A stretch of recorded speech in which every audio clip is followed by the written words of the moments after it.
মুআজ্জাজ মুহতারাম, সম্মানিত মুসল্লিয়ানে কেরাম, শ্রদ্ধেয় মুরব্বিয়ানে আযম, দূর দারাজ থেকে আগত আমার মুসল্লি ভাইরা, পর্দার অন্তরে আমার মা ও বোনেরা, মাইকের আওয়াজ যতদূর যাচ্ছে যারা শুনছেন সকলকে ইসলামী সম্ভাষণ আসসালামু আলাইকুম ওয়া রাহমাতুল্লাহি ওয়া বারাকাতুহু। আল্লাহ সুবহানাহু ওয়া তাআলার দরবারে লাখ কোটি শুকর যে আল্লাহ সুবহানাহু ওয়া তাআলা এই জুমার নামাজের জন্য আসার এবং বসার তৌফিক দান করেছেন। এই জন্য সকলেই শুকরিয়া তার আদায় করে বলি আলহামদুলিল্লাহ।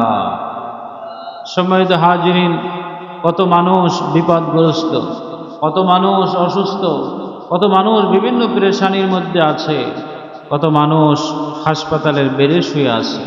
কিন্তু আল্লাহ পাক আপনাকে আমাকে আমাদের সকলকে নেক আমল করার উদ্দেশ্যে পৃথিবীর শ্রেষ্ঠ জায়গা আল্লাহ পাকের ঘর এই মসজিদে আসার এবং বসার তৌফিক দান করলেন।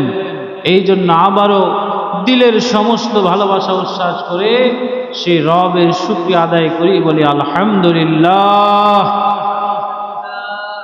সম্মানিত হাজিরিন, রজব মাসের আজকে প্রথম জুমা।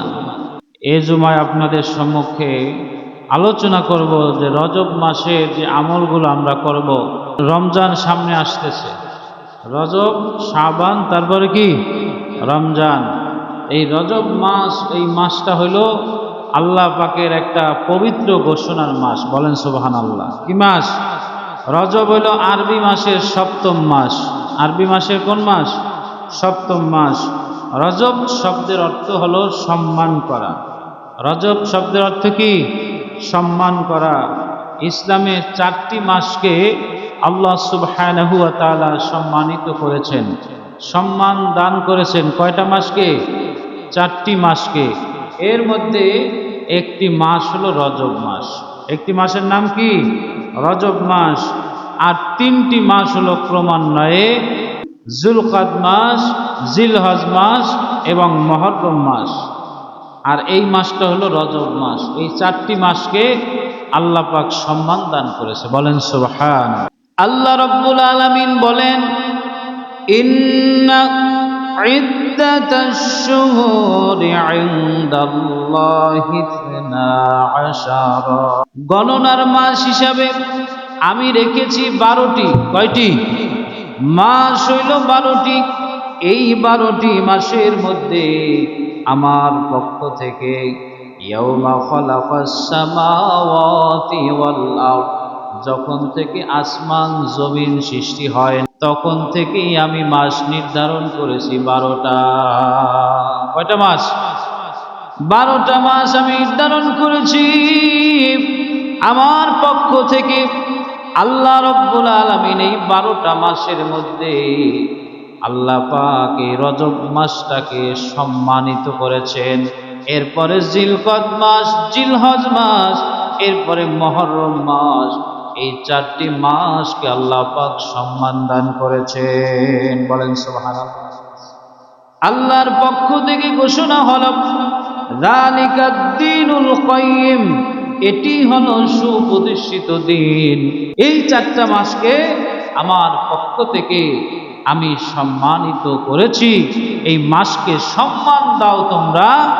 এই মাসকে তোমরা সম্মানিত করলে তোমরাও সম্মানিত হয়ে যাবে। সুবহানাল্লাহ বলেন। এই মাসে কি আছে? এই মাসের মধ্যে কি আছে ভাইরা আমার, বন্ধুরা আমার? তাহলে এই পৃথিবীর জমিনে আল্লাহ রাব্বুল আলামিন 1 লাখ মতান্তরে 2,24,000 পয়গম্বর দুনিয়ায় পাঠাইছেন দ্বীনের দাওয়াতের জন্য, ইসলামের দাওয়াতের জন্য, আর মুসলিম উম্মার জন্য, আমাদের জন্য। আল্লাহ পাক রব্বুল আলামিন 104 খানা কিতাব আল্লাহ রাব্বুল আলামিন দিয়েছে। 100 খানা সহিফা, 4 খানা হলো কিতাব। এর মধ্যে এই বড় বড় 4 খানা কিতাব, আর আমাদের কিতাব হইল পবিত্র কোরআনুল কারীম। বলেন সুবহানাল্লাহ। এই কোরআনুল কারীম আপনার আমার জন্য দিয়েছেন। মানুষ কোন পথে চলবে, মানুষ কি করবে, মানুষ কি করবে না, এই সব কিছু দিন ইসলামের মাধ্যমে, কোরআনের মাধ্যমে মানুষ গবেষণা করে মানুষগুলো চলবে এই পথে, মানুষগুলো আমল করবে। কি বলেন ঠিক কিনা?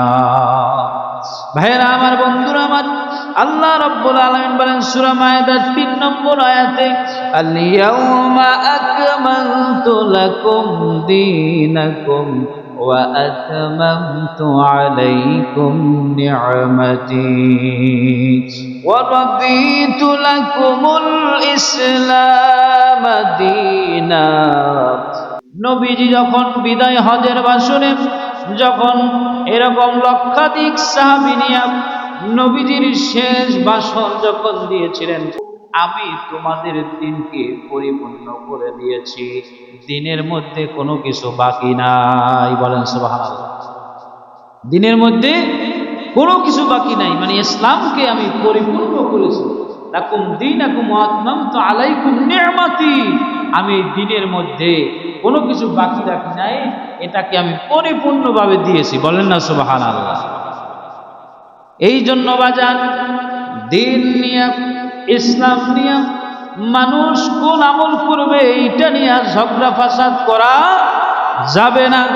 কারণ কি, কোনটা চলবে কোনটা চলবে না, কোনটা বলবে কোনটা বলবে না, কোনটা জায়েজ কোনটা না জায়েজ, এই সব কিছুর ফয়সালা হয়ে গেছে। সুবহানাল্লাহ বলেন। ভাইরা আমার, বন্ধুরা আমার, আল্লাহ রাব্বুল আলামিন আসমান এবং জমিন যখন সৃষ্টি হয় তখন থেকে আল্লাহ পাক 4টা মাসকে সম্মান দান করেছেন। এর মধ্যে রজব মাস, যেটা এই মাস চলতেছে, আজকে রজব মাসের 5 তারিখ, এই রজব মাসটা আল্লাহ পাকের পক্ষ থেকে সম্মানিত মাস। সুবহানাল্লাহ। এরপরেই শাবান, এরপরেই হলো রমজান। তাহলে এই মাসে তোমাদের দিলটা নরম করো, রমজানের ইবাদতের জন্য প্রস্তুতি নাও। সুবহানাল্লাহ বলেন। জিলকদ, জিলহজ, মুহররম এবং রজব, এই 4টা মাসকে আল্লাহ পাক সম্মান দান করেছেন। নবীজি সাল্লাল্লাহু আলাইহি ওয়াসাল্লাম এই রজব মাসে, শাবান মাসে আমল করতেন। মা আয়েশা রাদিয়াল্লাহু তাআলা আনহা আল্লাহ রাসূল সাল্লাল্লাহু আলাইহি ওয়াসাল্লাম থেকে শুনেন, মা আয়েশা রাদিয়াল্লাহু তাআলা বর্ণনা করেন, আল্লাহর নবী সাল্লাল্লাহু আলাইহি ওয়াসাল্লাম প্রত্যেক বৃহস্পতিবার এবং প্রত্যেক সোমবারে রোজা রাখতেন। বলেন সুবহানাল্লাহ। প্রত্যেক মাসের 13, 14, 15 এই 3টি রোজা রাখতেন আল্লাহর নবী সাল্লাল্লাহু আলাইহি ওয়াসাল্লাম। এই রজব মাসে বেশি বেশি করে নফল রোজা রাখতেন, শাবান মাসে বেশি বেশি করে নফল রোজা রাখতেন। বলেন সুবহানাল্লাহ। সম্মানিত ভাইয়েরা আমার, বন্ধুরা আমার, বাবাজিরা আমার, আল্লাহর হাবিব সাল্লাল্লাহু আলাইহি ওয়াসাল্লাম বেশি বেশি নফল নামাজ পড়তেন, তাহাজ্জুদ করতেন, ইশরাক করতেন, তাশাহুদ করতেন, তাহিয়াতুল ওযু নামাজ পড়তেন, দখলুল মসজিদ নামাজ পড়তেন। এইভাবে ইবাদতের প্রতি বেশি বেশি যত্ন নিতেন। কারণ সামনে আসছে রমজান, কারণ রমজানে তারাবি পড়া লাগবে। লাগবে কি লাগবে না? লাগবে না বলেন? তারাবি পড়া লাগবে। এই তারাবির জন্য প্রস্তুতি গ্রহণ করার জন্য রোজারও একটা কি আছে, প্রস্তুতি আছে। নফল রোজা রাইখা রমজানের জন্য প্রস্তুতি, নফল নামাজ পড়িয়া রমজানের প্রতি কি প্রস্তুতি। বলেন সুবহানাল্লাহ। তাহলে ইসলাম তেমন একটা ব্যবস্থা, ইসলাম কোড কমপ্লিট অফ লাইফ, ইসলাম এমন একটা জীবন ব্যবস্থা, যেই জীবন ব্যবস্থার মধ্যে কোনো ফাঁকা নাই, সব পরিপূর্ণ। বলেন না সুবহানাল্লাহ। তাহলে এই ইসলামকে আপনি অবমাননা করবেন, ইসলামকে অবমাননা করে আপনি বেঁচে যাবেন, এটা হতে পারে না। সম্মানিত হাজিরিন, ইসলামকে যারা যুগে যুগে অবমাননা করেছে তারা এই দুনিয়ার মায়া ছেড়ে চলে গেছে অপমানিত হয়ে, অপদস্থ হয়ে। এবং এরকম মুসলমান মোমেন ব্যক্তি তারা কখনো কশ্চিনকালেও তাদেরকে ছাড় দেয় নাই। ইমানের বলে বলিয়ান হয়ে তারা সব সময় বজ্র কণ্ঠ নিয়ে তারা প্রতিবাদ করেছে। কি বলেন ঠিক কিনা? ভাইরা আমার, বন্ধুরা আমার, ইসলাম এমন এক ব্যবস্থা, এই ইসলামকে আপনি মানবেন, আপনার মান, আপনার সম্মান, আপনার ইজ্জতকে আল্লাহ পাক আরো বাড়িয়ে দিবে। বলেন সুবহানাল্লাহ। আপনি মানবেন না, আপনি ইসলামকে না মানার কারণে আপনি গোমরাহী হয়ে যাবেন। গোমরাহিত হলেন জাহান্নামী হয়ে যাবেন, একেবারে জাহান্নামের নিম্ন জায়গায় আপনার স্থান হবে। সম্মানিত হাজিরিন, হযরতে আনাস রাদিয়াল্লাহু তাআলা আনহু বলেন, রাসূল সাল্লাল্লাহু আলাইহি ওয়াসাল্লাম তার আমল কত লম্বা ছিল, তার আমলে জিন্দেগিটা কেমন ছিল, রাসূল যেভাবে চলেছেন, রাসূল যেভাবে করেছেন, সেই আমলগুলো যদি আমরা করতে পারি তাহলেই আমাদের আল্লাহ এবং আল্লাহ রাসূল আমাদের জন্য খুশি হবে। কি বলেন ঠিক কি? তাহলেই আমাদের মুক্তি হবে, তাহলেই আমাদের নাজাত হবে। এর বাইরে কোনো আমাদের আমল করলে সে আমল আল্লাহর কাছে গ্রহণযোগ্য হবে না। কি হবে বলেন? হবে না। রাসূল সাল্লাল্লাহু আলাইহি ওয়াসাল্লাম এই ইশরাকের নামাজ সম্পর্কে বললেন, عن أنس رضي الله تعالى عنه قال رسول الله صلى الله عليه وسلم من صلى غداة في جماعة ثم وعاد يذكر الله حتى تطلع الشمس ثم صلى ركعتين كانت له كأجر حاجة وعمرة قال رسول الله صلى الله عليه وسلم تامة تامة تامة বলেন সুবহানাল্লাহ। নবীজি সাল্লাল্লাহু আলাইহি ওয়াসাল্লাম বলেন,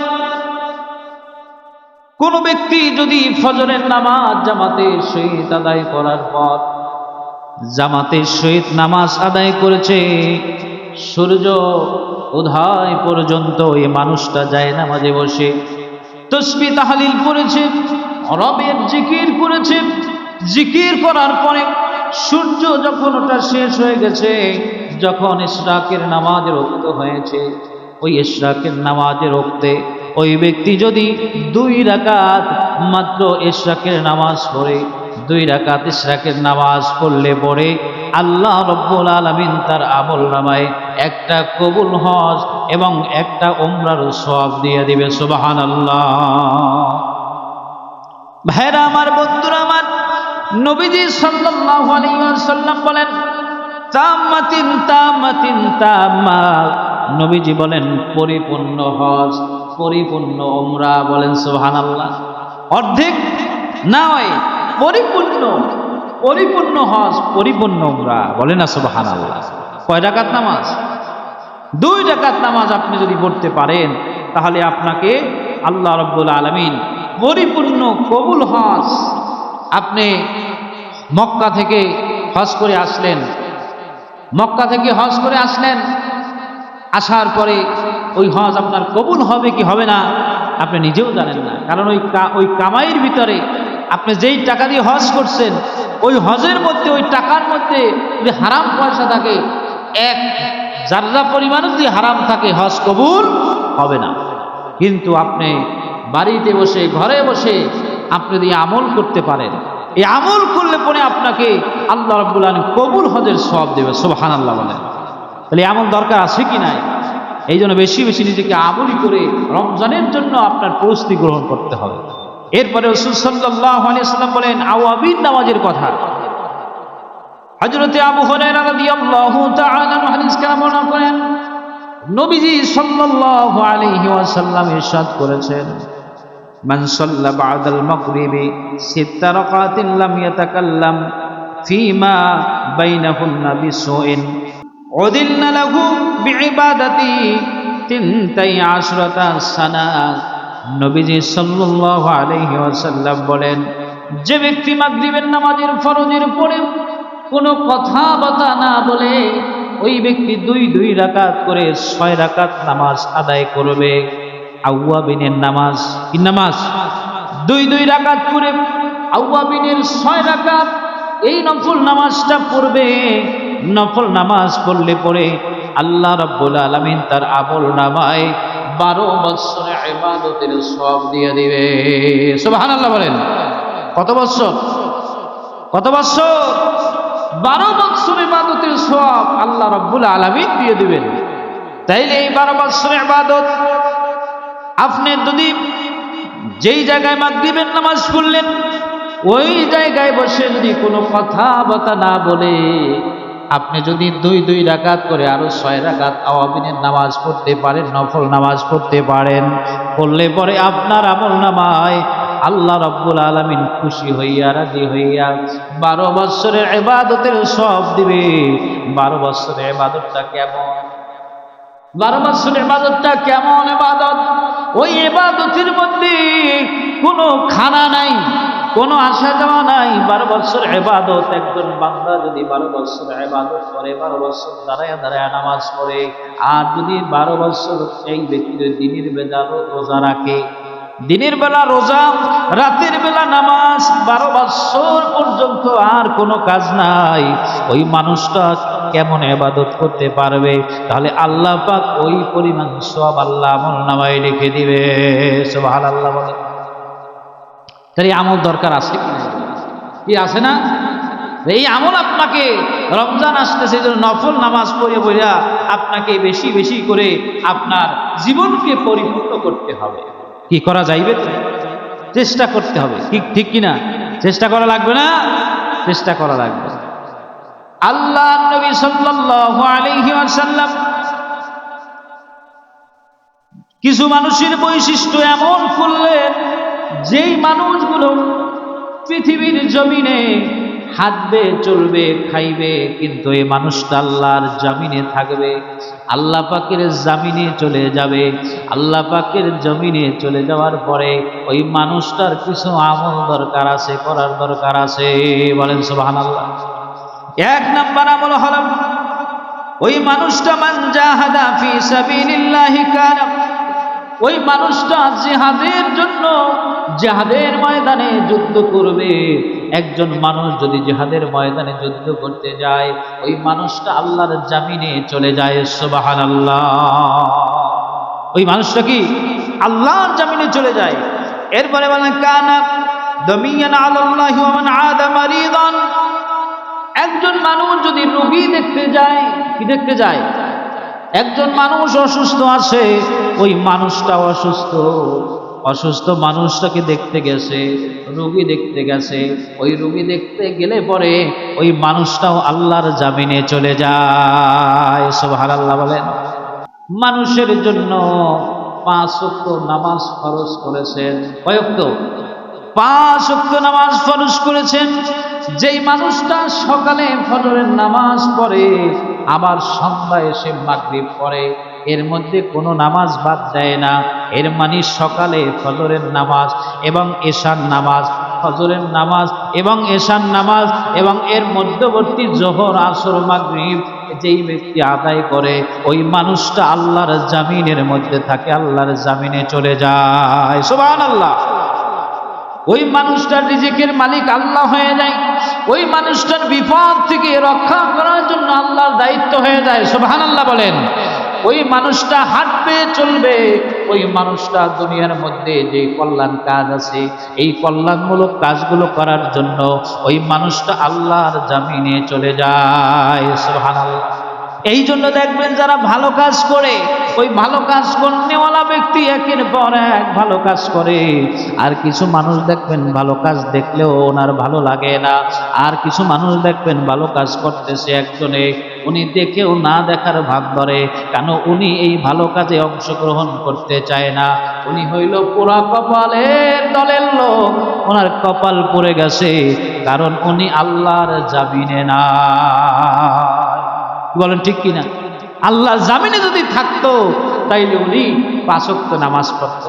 ফজরের নামাজ যদি জামাতে আদায় করে, এশার নামাজ যদি আবার জামাতে আদায় করে, তাহলে আল্লাহ পাক রব্বুল আলামিন এরকম এশার নামাজ মসজিদে আদায় করে ওই ব্যক্তি বাড়িতে চলে যাবে, উনি ঘুমিয়ে যাবে, ফজরের নামাজটা আবার উনি এসে মসজিদে আদায় করবে। আল্লাহ পাক তাকে সারা রাত্র নামাজ পড়লে, নফল নামাজ পড়লে যেই পরিমাণ সওয়াব হয়, এই সওয়াব আল্লাহ তার আমলনামায় লিখে দিবে। সুবহানাল্লাহ বলেন। কিন্তু আমরা এই আল্লাহর জমিনে যেতে পারি না, ইবাদত করতে আমরা পারি না। সম্মানিত হাজিরিন, হযরত আনাস রাদিয়াল্লাহু তাআলা আনহু একখানা হাদিস বর্ণনা করেন এই রজব মাসের আরেকটি আমল সম্পর্কে। আল মুজামুল আওসাত 3939 নম্বর হাদিস। হযরত আনাস রাদিয়াল্লাহু তাআলা আনহু হাদিস কেন বর্ণিত? রাসূল সাল্লাল্লাহু আলাইহি ওয়াসাল্লাম বলেন, এই রজব মাসের চাঁদ দেখা মাত্রই আল্লাহর হাবিব সাল্লাল্লাহু আলাইহি ওয়াসাল্লাম বলতেন, আল্লাহুম্মা বারিক লানা ফি রজব ওয়া শাবান। বলেন না সুবহানাল্লাহ। রজব মাসের চাঁদ দেখা মাত্রই আপনি পড়তেন, আল্লাহুম্মা বারিক লানা ফি রজব ওয়া শাবান ওয়া বাল্লিগনা রমাদান। তাহলে আপনাকে এই দোয়ার অর্থ কি? আল্লাহুম্মা বারিক লানা, হে রব, হে প্রভু, হে আল্লাহ, আপনি আমাকে বারিক লানা, বরকত দান করুন, ফি রজব ওয়া শাবান, রজব মাসের বরকত এবং শাবান মাসের বরকত আপনি নাজিল করেন। সুবহানাল্লাহ। তো এই মাসে বরকত আছে বিদায়ী নবীজি এই দোয়া শিক্ষা দিয়েছেন, নবীজি এই দোয়া পড়েছেন। তাহলে এই দোয়া পড়া লাগবে কি লাগবে না? ওয়াবাল্লিগনা রমাদান, এবং আমাকে রমজান পর্যন্ত আমার হায়াতকে আপনি বৃদ্ধি করে দেন। বলেন না সুবহানাল্লাহ। সম্মানিত হাজিরিন, তাহলে এই দোয়া আমরা বেশি বেশি করব। আল্লাহুম্মা বারিক লানা ফি রজব ওয়া শাবান ওয়া বাল্লিগনা রমাদান। এই দোয়াটা আমরা বেশি বেশি পড়লে আল্লাহ পাক আমাদেরকে রজবের বরকত দিবেন, শাবানের বরকত দিবেন, আবার রমজান পর্যন্ত হায়াত বৃদ্ধি করে দিবেন। আবার আল্লাহর কাছে যখন শাবান মাসে আমরা করব, আমরা যখন শাবান মাসে করব, আল্লাহুম্মা বারিক লানা ফি রজব ওয়া শাবান ওয়া বাল্লিগনা রমাদান, যখন এইটা যখন করব, রজব মাস গেছে, শাবান মাস যখন আসবে, শাবান মাসেও যখন আমরা করব, দেখেন কত বরকতপূর্ণ এই দোয়া। আল্লাহুম্মা বারিক লানা, হে আমাদের রব, হে আমাদের প্রভু, আমাদেরকে বারিক লানা, বরকত দেন, ফি রজব ওয়া শাবান, শাবান মাসে যদি এই দোয়া পড়ি, ফি রজব ওয়া শাবান মানে আগামী বছর রজব এবং শাবানের বরকত দেন। সুবহানাল্লাহ বলেন। এই বছর তো রজব গেছে, এখন শাবান মাসে পড়তেছেন আল্লাহুম্মা বারিক লানা ফি রজব ওয়া শাবান, এর মানে আগামী বছর রজব এবং শাবানের বরকত দেন। সুবহানাল্লাহ। তাহলে আমলে আপনি আমলে আউলিয়া হয়ে যাবেন। আপনি আমল করলে আল্লাহর বরকত আপনার প্রতি নাজিল হবে, বর্ষণ হবে। সম্মানিত হাজিরিন, মুসান্নাফে আব্দুর রাজ্জাক 7927 নম্বর হাদিসের মধ্যে আসছে, 5টি রাত এমন রয়েছে। কয়টি রাত? 5টি রাত এমন রয়েছে যেই রাতে আল্লাহর দরবারে দোয়া করলে আল্লাহ পাক রব্বুল আলামিন এই দোয়াগুলো ফিরায় না। বলেন না সুবহানাল্লাহ। 1 নম্বর হলো রজব মাসের প্রথম রজনী, 2য় নম্বর হলো জুমার রাত। জুমার রাত, আপনি জুমার রাতে যদি আল্লাহর দরবারে দোয়া করতে পারেন, আল্লাহ পাক আপনার দোয়া ফিরাবে না। শাবান মাসের 15 তারিখ, 14 তারিখ দিবাগত রাত্রে, শাবান মাসের 15 তারিখ রাতে আল্লাহর দরবারে দোয়া করলে আল্লাহ পাক এই দোয়া ফিরাইবে না। বলেন সুবহানাল্লাহ। তাহলে এই আমল করা দরকার আছে কি নাই?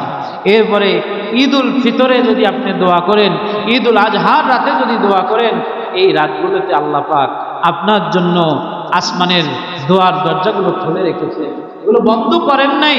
আপনি আল্লাহর কাছে দোয়া করবেন, আল্লাহ পাক আপনার দোয়াগুলো কবুল করবে। তাহলে আমল করা লাগবে কি লাগবে না? আমল করা লাগবে কি লাগবে না? আপনি এই দুনিয়ার জমিন থেকে চলে যাবেন, আমি চলে যাব, পৃথিবীর সবাই চলে যাবে, আমার আপনার কবরের মধ্যে আমল ছাড়া কিছু যাইবে না। কি যাইবে বলেন? ফাআম্মা মান তাকুলাত মাওয়াজিনুহু, কবরের মধ্যে আমরা যখন যাব, কবরের মধ্যে যাওয়ার পরে যেই মানুষটা দুনিয়ার জমিনে বসে আমল করে নাই, কোনো আমল করে নাই, ওই মানুষটা কবরের মধ্যে মাটি ধরে ধরে বলবে, ইয়া লাইতানি কুনতু তুরাবা, আয় আফসোস, আফসোস আল্লাহ, আমি যদি মাটি হয়ে যেতাম তাহলে আমার এই কবরে আর এই দুর্ভোগ হতো না, হাসরে আর দুর্ভোগ হতো না। এই জন্য যার আমল ভারী হবে, যার নেকের পাল্লাটা ওজন হবে, ভারী হয়ে যাবে, পাপের চাইতে পাপ যেই পাল্লায় থাকবে তার চাইতে ডান পাল্লাটা, নেকের আমলটা যার ভারী হয়ে যাবে, ওই ব্যক্তি খুশি হয়ে যাবে। সুবহানাল্লাহ বলেন। فأما من ثقلت موازينه فهو في عيشة راضية, ওই মানুষটা খুশি হয়ে যাবে যার নেক আমলের পাল্লাটা ভারী। বলেন সুবহানাল্লাহ। তাইলে রজব থেকেই আমলটা শুরু করেন, সব আমলগুলো ধরেন। আমল ধরলে পরে আপনার নেকের পাল্লা যখন ভারী হয়ে যাবে আপনি খুশি হয়ে যাবেন। কোথায়? দুনিয়ায় খুশি থাকবেন, আখিরাতেও খুশি থাকবেন। বলেন না সুবহানাল্লাহ। এরপরে এই দুনিয়ার জমিনে সুখময় জীবন, আমরা সবাই সুখময় জীবন চাই, কিন্তু আখিরাতের জীবনের সুখময় জীবন আমাদের পাওয়া দরকার আছে কি নাই বলেন? দুনিয়ার অল্প ক্ষণিকের জিন্দিগি, 2 সেকেন্ডের জিন্দিগি, 50 বছর যে হায়াত পাইল সে আখিরাতের 1 সেকেন্ড হায়াত পাইল। কথা বলছেন নি? কত? আখিরাতের মাত্র 1 সেকেন্ড, 50 বছর হায়াতে 1 সেকেন্ড। এই 1 সেকেন্ডের দুনিয়া, এখন তো 50-60 হইতেই এর আগেই মনে করেন মানুষ মারা যায়। আর যে 50-60-এর উপরে যায় এ তো বোনাস। কথা বলছেন নি? বাংলাদেশের গড় আয়ু 50-60, এর বেশি না। 60 বছর 50 বছর হয়ে গেলে গড় আয়ু শেষ। এরপরে যারা বাঁচতেছে এরা বোনাস। আমি মনে করি বোনাসটা ইবাদতের মধ্যে শামিল রাখেন, ইবাদতের মধ্যে থাকেন কি, তাইলে আপনাকে আল্লাহ রাব্বুল আলামিন বেশি রাজি হয়ে যাবে, খুশি হয়ে যাবে।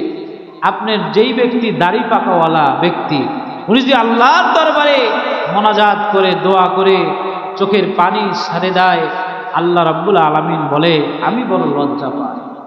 ওই ব্যক্তি কানলে আমি লজ্জা পাই, কারণ মুরব্বীদের একটা সম্মান আছে কি নাই? কি বলেন? সব জায়গায় একটা মুরব্বীদের সম্মান আছে, আছে না? এই মুরব্বীর সম্মানার্থে আল্লাহ পাক বলেন আমি লজ্জা পাই। তাহলে এই মুরব্বী যারা আছে, 60 ঊর্ধ্ব মানুষ যারা আছে, এদের উচিত আমলের মধ্যে থাকা। থাকুলাত মাওয়াজিনু ফাহুয়া ফি শাতির রাদিয়া, যেই ব্যক্তির নেকের পাল্লা ভারী হবে তারা সুখময় জীবন পেয়ে যাবে। কবর থেকে হাসর, হাসর থেকে জান্নাত পর্যন্ত সুখময় জীবন পাবে, ভালো জীবন পাবে। ওয়া আম্মা মান খাফফাত মাওয়াজিনুহু ফাউম্মুহু হাওিয়া, আর যেই ব্যক্তি নেকের পাল্লা হালকা হয়ে যাবে, পাপের পাল্লা ভারী হয়ে যাবে, ওই ব্যক্তির জন্য আল্লাহ পাক হাওিয়া রেখেছেন। হাওিয়া মানে জাহান্নামের একটা নাম এবং জাহান্নামের নিম্ন একটা স্তর। ওমা আদরাকা মা হিয়া, এটা কি আপনি কি জানেন এই হাওিয়া কি? আল্লাহ পাক বলতেছেন নারুন হামিয়া, এটা হচ্ছে প্রজ্বলিত একটা অগ্নি। জাহান্নামের মধ্যে যে আগুন থাকবে, এই জ্বালানো আগুনের একটা এমন নিম্ন স্তর, ওই জায়গায় ফালানো মাত্র, ওই জায়গায় পড়া মাত্র মানুষটা পুড়ে ছাই হয়ে যাবে। আল্লাহু আকবার। আল্লাহ পাক আমাদেরকে নেক আমল করে আমাদের ওজনের পাল্লা, নেকের পাল্লাটা যেন ভারী করার তৌফিক দান করে। সকলে বলি আমিন। বেশি বেশি আমল করব আমরা, বেশি বেশি। আল্লাহুম্মা বারিক লানা ফি রজব ওয়া শাবান ওয়া বাল্লিগনা রমাদান, এই দোয়াটা আমরা বেশি বেশি করব। আল্লাহ পাক তৌফিক দান করুক। সকলে বলি আমিন।